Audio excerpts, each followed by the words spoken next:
Okay, first a shot of my lovely audience, which would be my wife and my son. My name is Kevin Hankins, and this is my speech project.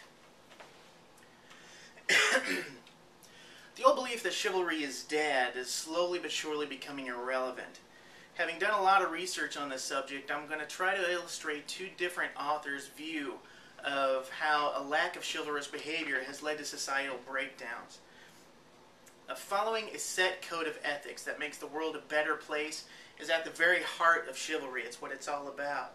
And during the course of this presentation, I'll explain evidence of chivalry's rise, how a lack of definition for a true authentic manhood has led to a breakdown in society, and the benefits of using knighthood as a guide for modern manhood.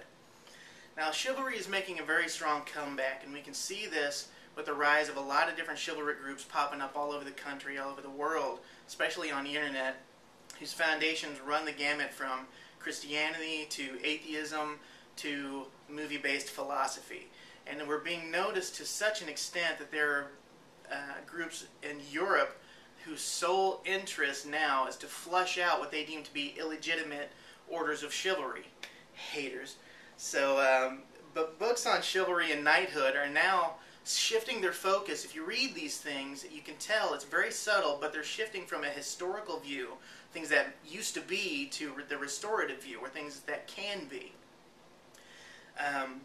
Manhood in America, as it sits right now, lacks any real definition at all. In fact, if you ask most women today, when it comes to relationships, to describe their ideal man, they'll tell you about that knight in shining armor that we kind of expect from them. It's a strong man who will treat her like royalty and isn't afraid to stand up for what's right, will fight for her honor.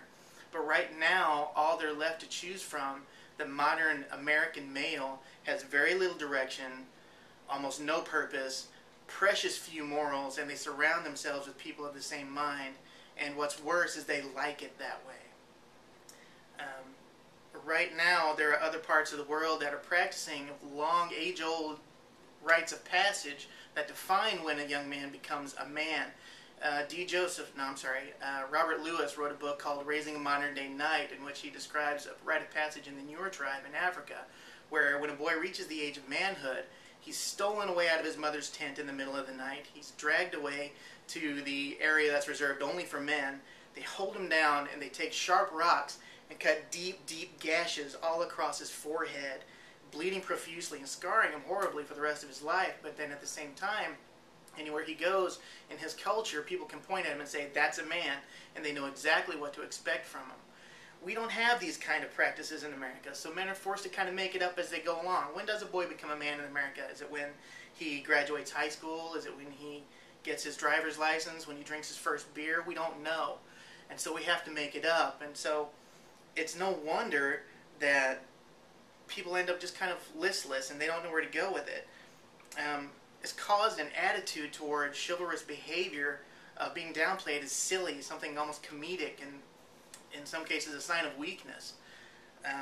But D. Joseph Jock wrote in a book called Chivalry Now, and he writes, quote, "Men are taught from birth that they automatically inherit an inheritance of guilt from past sins.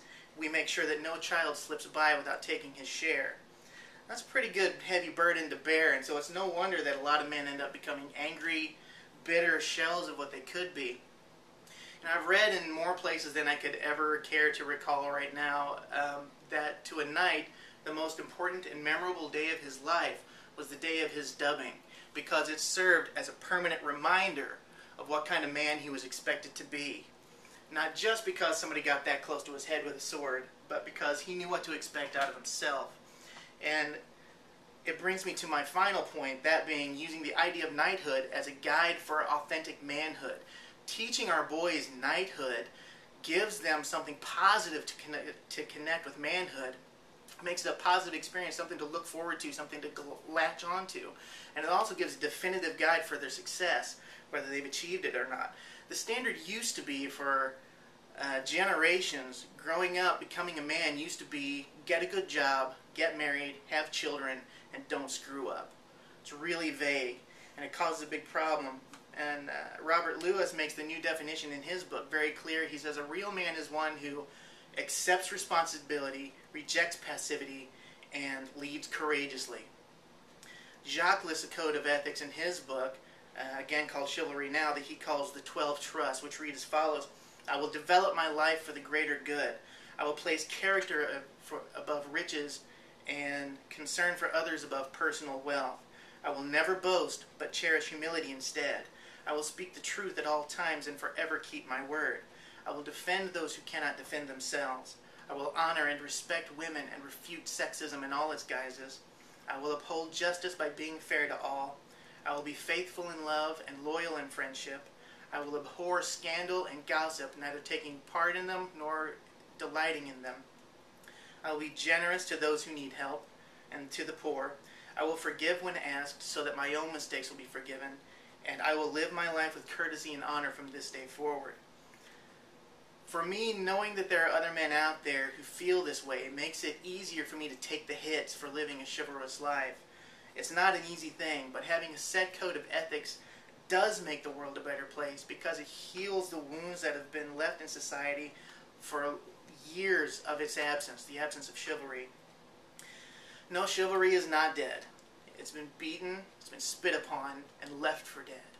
But there are precious few who are picking it up and attempting to heal the wounds left by our angry and destructive counterparts, and to show the world what a man should be, what a man can be. You know, Martin Luther King once said, I cannot be what I ought to be until you are what you ought to be. So let's work together to be part of the solution and not part of the problem. Thanks very much.